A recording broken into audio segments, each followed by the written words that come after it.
Good morning students, નમસ્તે. સરસ મજાનો આપણો દ્વિતીય સત્રનો પ્રથમ પાઠ આપણે ગયા અઠવાડિયે પૂરો કર્યો. બરાબર, અખબારી નોંધ નામે આપણે ગદ્ય પૂરું કર્યું અને જાણ્યું કે અખબારની અંદર આપણને જો નોંધ છપાવવી હોય તો આપણે કઈ રીતે એને છપાવી શકીએ. બરાબર, હવે આજે આપણે ધોરણ 7 ગુજરાતીમાં આગળ વધીએ સિલેબસની અંદર. તો કાવ્ય 11, તમારા સિલેબસની કાવ્ય 11 જેનું નામ છે જનની. કવિ છે કવિ બોટાદકર અને સાહિત્ય સ્વરૂપ છે ઉર્મી ગીત. એક લાગણી સભર ગીત, એક રચના કવિએ આપણને જનની શીર્ષક હેઠળ આપી છે. બરાબર, તમે બધા આમ તો ખરેખર અર્થ જાણતા હોવા જોઈએ જનનીનો, અને ન જાણતા હો તો જાણવું જરૂરી પણ છે કે જનની એટલે માતા. બરાબર, માતા વિશેની સુંદર રચના આપણને એક ઉર્મી ગીત, એક લાગણી સભર ગીત દ્વારા કવિએ આપી છે.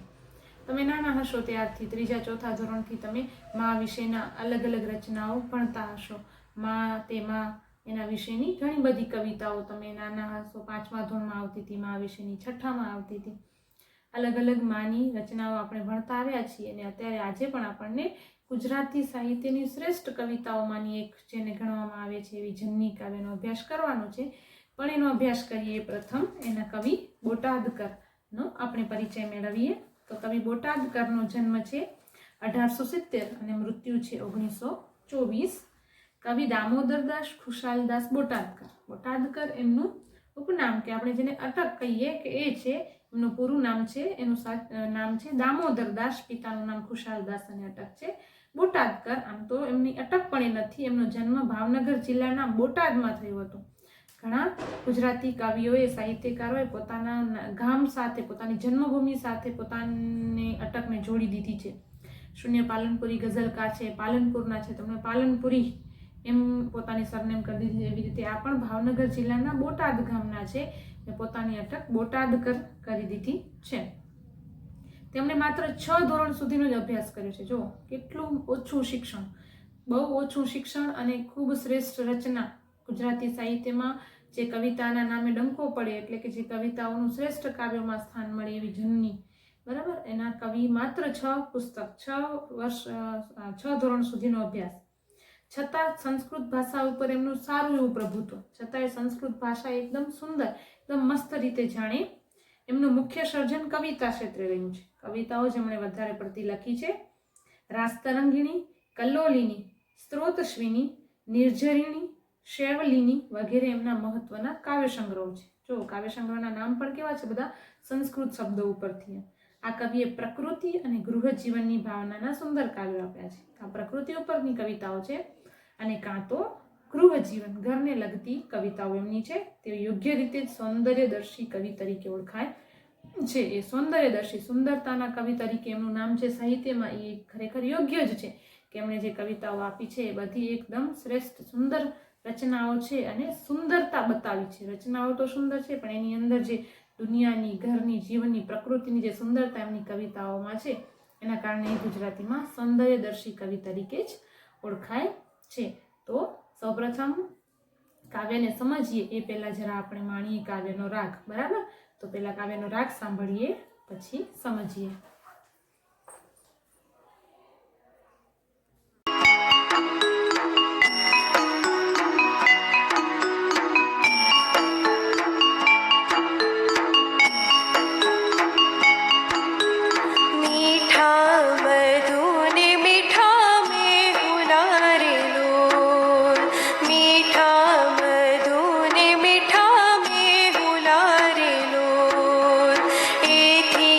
मीठे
जोड़ सके नहीं जड़े रे लोग।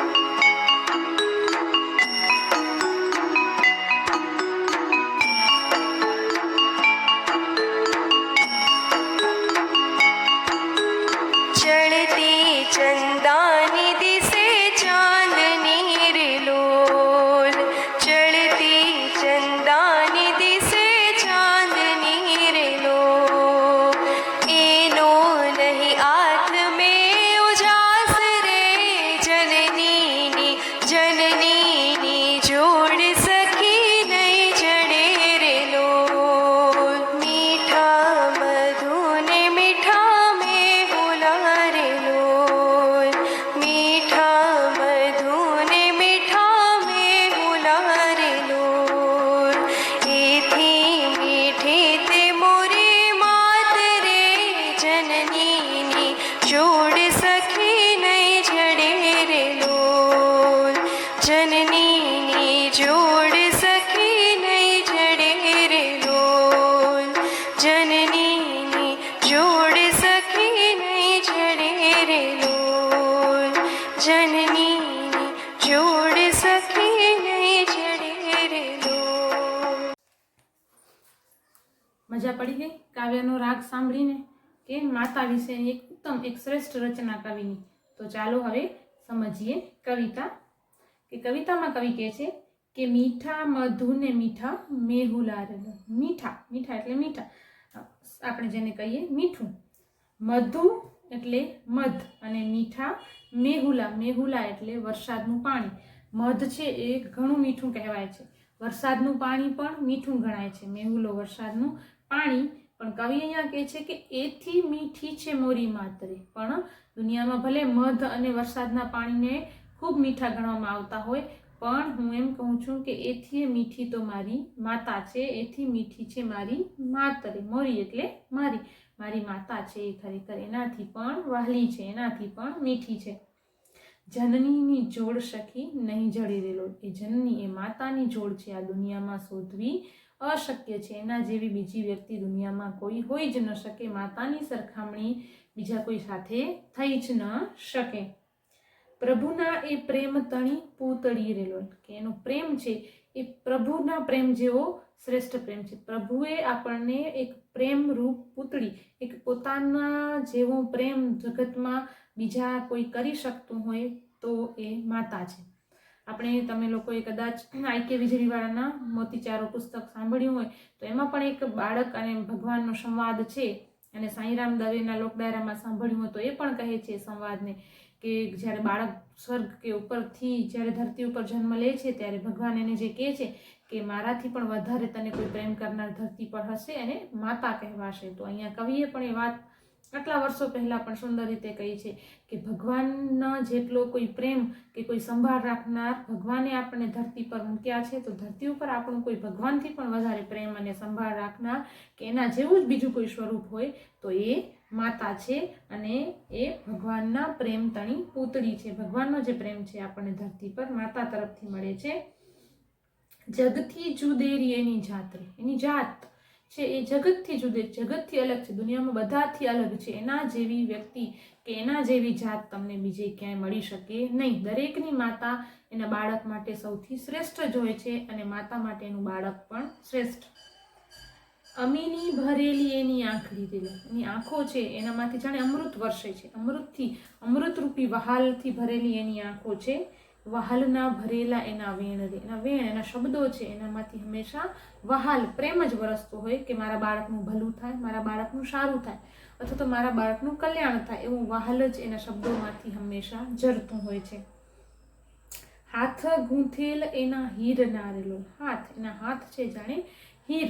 અહીંયા હીર એક દોરી, આમ સુંદર રીતે આપણે તમે કૃષ્ણના સિરિયલોમાં એ સાંભળ્યું હશે કે ભગવાન કૃષ્ણને છે એની માતા હીરની દોરીથી બાંધી દેતા. એક ચમકતી, એક સોનેરી દોરી કે જેના હાથ છે જાણે હીરની દોરીથી ગૂંથાયેલા છે. એટલા કોમળ, એટલા સુંવાળા કે બાળક માટે હંમેશા કંઈક ને કંઈક કરતા જ રહે છે, બાળકના હંમેશા સંભાળ જ રાખતા હોય છે. હૈયું હેમંત કેરી હેલર. એનું હૃદય છે હેમંત ઋતુની જેમ, એક વરસાદની જેમ હેલી કે પ્રકૃતિની સુંદરતા જેમ હેમંતમાં ખીલી ઉઠે એમ એનું હૃદય એના બાળક માટે હંમેશા ખીલેલું જ, હંમેશા ભરપૂર જ રહે છે. દેવોને દૂધ એના દોહે લારેલો, કે એના દૂધ છે એ દેવો માટે મેળવવા પણ મુશ્કેલ છે. ભગવાન માટે જે દરેક વસ્તુ દુનિયાની સરળ છે, એ ભગવાનને પણ માતાના એ દૂધ માટે માતાનું એ શ્રેષ્ઠ દૂધ મેળવવા માટે ધરતી ઉપર એક માણસ તરીકે જન્મ લેવો પડે છે.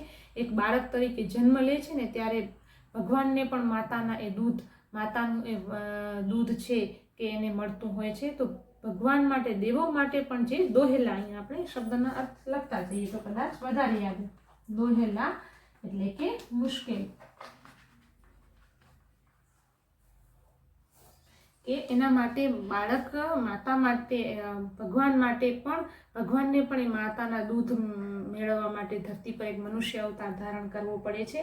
એવા સસીએ સિંચેલ એની સોળ, સોળ એનું આપણે કહીએ ને એનું પડખું, એને આપણે જે ભેટીએ, આપણે એને જે વહાલ મળે એ સસીએ સિંચેલ, ચંદ્ર જેટલી શીતળતા, ચંદ્ર જેટલું વાતાવરણમાં ચાંદનીમાં શીતળતા છે, એટલી શીતળતા, એટલી એને આપણને ઠંડક છે એ માતાની સોળમાં, માતાના પાલવમાં છુપાઈને, માતાને ભેટીને મળતી હોય છે. જગનો આધાર એની આંગળી રેલો, આખા જગતનો આધાર છે એના આંગળી ઉપર છે. આપણને આંગળી ઝાલીને જે ચલાવતા શીખવે છે, આપણને દુનિયા દેખાડે છે, જે આપણા માટે આખા જગતનો આધાર છે એ માતા છે. કાળજામાં કંઈક ભર્યા કોળરી, એના કાળજા, એના હૃદયની અંદર આપણા માટે કંઈક, કેટલાય, કોળ એટલે અરમાનો, ઈચ્છાઓ, અપેક્ષાઓ ભરેલી હોય છે કે મારું બાળક મોટું થઈને આમ થાય, મારું બાળક મોટું થઈને હોશિયાર થાય, ભણે, કોઈ ડૉક્ટર થાય, કોઈ એન્જિનિયર થાય, કોઈ સારો માણસ થાય. માતાના કેટલાય અરમાનો, કેટલાય સપનાઓ એના હૃદયની અંદર આપણા માટે ભરેલા હોય છે. એવી માતા, એવી જનની, એની જોડા જગતમાં બીજે ક્યાંય નહીં મળી શકે. ચિતડું ચડેલ એનું ચાકડેલું, ચિત્ત એનું મન છે હંમેશા ચાકડાની જેમ ફરતું જ હોય છે કે હું શું કરી શકું, હું શું કરું, કેવું કરું તો મારું બાળક હોશિયાર થાય, અથવા તો ડાહ્યું થાય, અથવા તો આગળ વધે કે પ્રગતિ કરે. એનું મન હંમેશા આપણા માટે કંઈક ને કંઈક વિચારતું જ રહે છે. પડના બાંધેલા એના પ્રાણ, એના પ્રાણ છે એ આપણી બાળકની અંદર બાંધેલા છે, પડના બાંધેલા છે. થોડી વાર પણ એનું બાળક એને ન દેખાય, એ ન આવે સામે, અથવા તો એની કંઈક ચિંતા મનની અંદર, એક વહેમ, એક શંકાઓ એના મનની અંદર ભરેલી જ છે. એનું પ્રાણ છે એના બાળકની સાથે જ જોડાયેલું હોય છે, અને એ પળવાર પણ એના વગર, એના બાળક વગર રહી શકતી નથી. એ માતા છે એની જન્મથી લઈને મોટું થાય ત્યાં સુધી સતત ને સતત સંભાળ રાખતી હોય છે. એવી માતાની જોડ જગતમાં મળવી મુશ્કેલ છે. મૂંગી આશીષ ઉરે મલકતી રહે, મૂંગી બોલતી નથી, આપણને કહેતી નથી, પણ એના મનની અંદરથી હંમેશા આશીષ એટલે આશીર્વાદ. આશીષ શબ્દનો અર્થ પણ જાણીએ તો આશીષ એટલે આશીર્વાદ.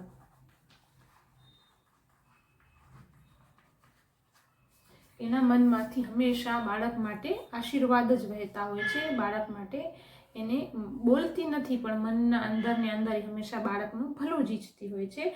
એના હૃદયની અંદર ફક્ત એ જ ભાવના હોય છે એના બાળકના ભલાની. લેતા ખૂંટેન એની લાણ રે, લહાણ એટલે વહેંચણી. આપણે ગમે એટલા આશીર્વાદ એના લઈએ ને ત્યારે એ ક્યારેય ખૂટતા નથી.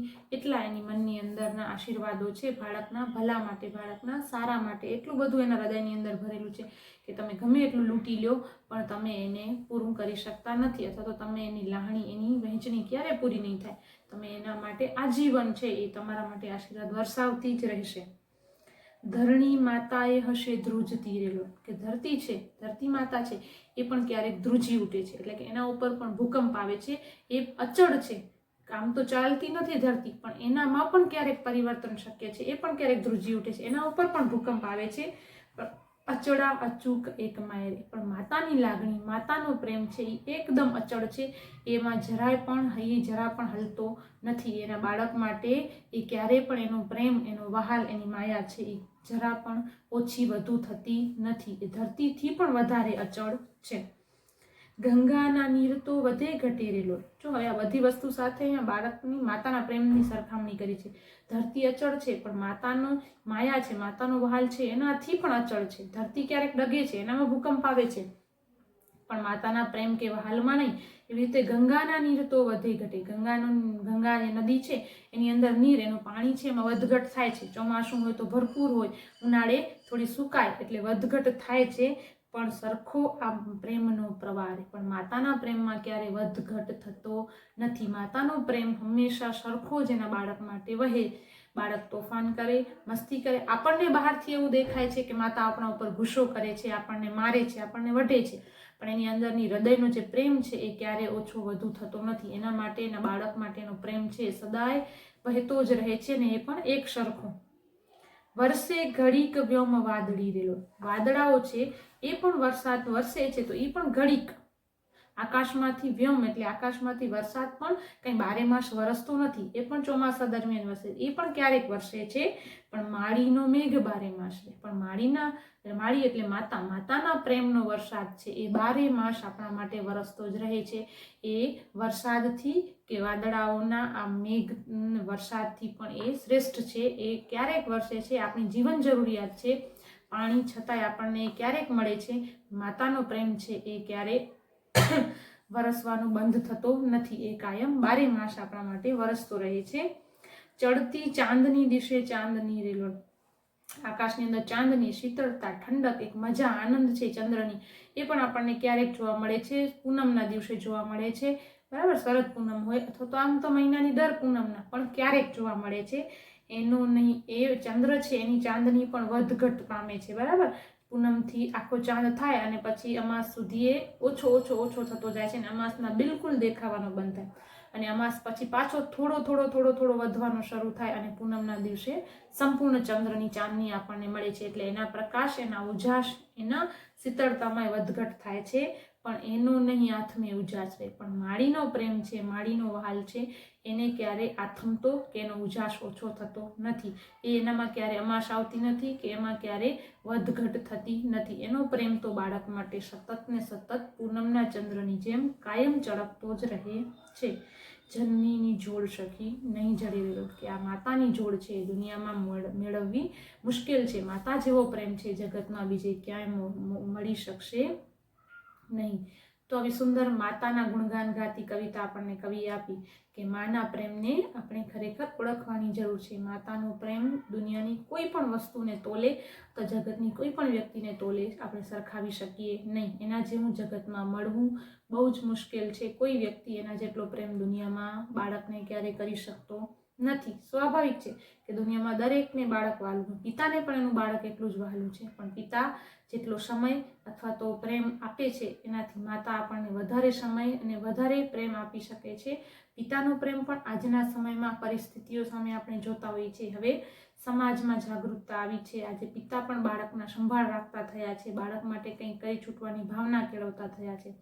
પણ બાળકને જે જન્મ આપે છે ને, આપણે કહીએ ને કે માણસને છે દરેક દુનિયાના દરેક વ્યક્તિ કરતાં એની માતા છે એને 9 મહિના વધારે ઓળખતી હોય છે. કઈ રીતે? અને 9 મહિના એ ગર્ભમાં પાળ્યો છે બાળકને, એને 9 મહિના પોતાના શરીરની અંદર રાખ્યો છે, ત્યારબાદ એને જન્મ આપે છે અને ઉછેરે છે. એટલે માતાએ જે તકલીફો સહન કરી છે, બાળકને જે કર્યું છે, જે ઉછેરવામાં મહેનત, એ તો એની જોડ આપણને કોઈ સાથે આપણે એની સરખામણી કરી શકીએ જ નહીં અને એને સરખાવી શકીએ જ નથી. તો આપણે પણ આપણી માતાના પ્રેમને, એના વહાલને ઓળખીએ, સમજીએ, એના આશા અરમાનો છે એને પૂર્ણ કરવાની કોશિશ કરીએ, એને દુઃખી ન કરીએ અને એને મદદ કરીએ અને એના પ્રેમને સમજવાની કોશિશ કરીશું ને. બધા બાળકો કરશે ને માતાને વહાલ અથવા તો માતાને સમજવાની કોશિશ. અત્યારે તમે બધા ઘરે છો એટલે માતાને તમે બધા વધારે પરેશાન કરતા હશો. મમ્મી પણ કોઈક દિવસ કહેતા હશે કે આપણે કંટાળી ગયા, હવે તો રોજ, હવે તો સ્કૂલ શરૂ થાય તો સારું.